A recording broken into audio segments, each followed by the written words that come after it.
The Muslim community is a very young community, and then often I think the term sandwich generation comes up, so responsibility for young children, but also having elderly parents. A lot of the community are migrants, so second, third generation migrants, so some will carry some intergenerational trauma with them. Often there is stigma around sharing, your mental health challenges or your caring challenges, and some of the stigma around that. So to be able to create a space where you could see their culture reflected back at them, that they could be understood, helps them to talk about some of those challenges and stigmas that they face around caring.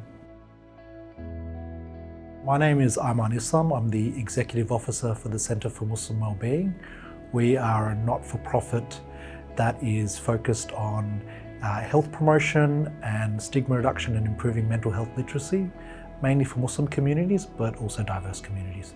We were fortunate enough to receive funding from Carers Victoria for a program called Connecting Carers in Community. It's the first time that we received funding from Carers Victoria, and it was really important for us to establish a Muslim carers program across Victoria. So we were really excited to receive that funding and to be able to use it to generate this program, which is much needed in our community. One of the most important needs for carers really is that aspect of connection. It was really important to have culturally safe and faith-informed carer groups so that people could feel comfortable in these spaces to connect, to feel like they were being heard as well. The program that we designed was really a peer support group for Muslim carers, which was led by an experienced facilitator who was a psychologist. And our initial conception was, do we just bring these people together just for a chat and for connection? And we found out that that wasn't actually very effective. And so it led us to rethink how we would deliver this program. And we realized that the missing part was actually to make it more experiential. And so then we decided to pilot Carers Peer Support Program doing things like equine therapy. So we brought carers together in a space where they could experience interacting with horses and then having a discussion around their caring needs. And that was very successful. And so we've continued that tradition, and we've integrated other activities such as doing art therapy with carers, doing therapy with clay. So we're finding that doing the experiential activities with carers has been really effective in working with them. When we started doing these peer support programs, when they started talking about that experience and talking about it with others, it really let out like a flood of emotions for them. The feedback we got from there was, this was exactly what I needed.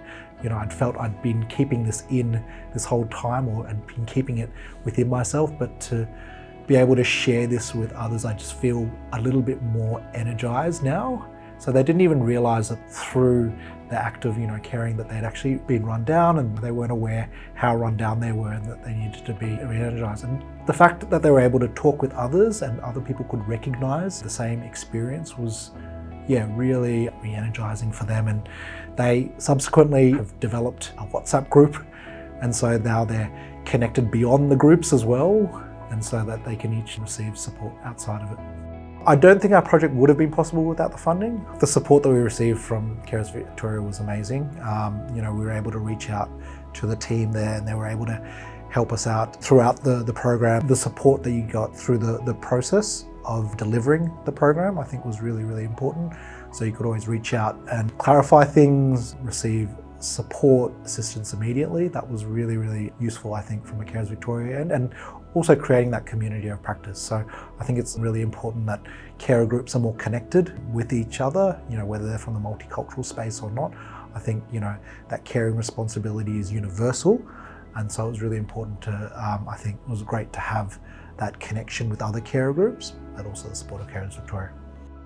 For other community groups that are thinking about applying for this grant, look, I wouldn't hesitate. If you're unsure of the process or if you need support, Carers Victoria always are very helpful in supporting you through that process. You get access to a great network of carer groups as well, and it can make a real difference in your community. So put your hand up and apply.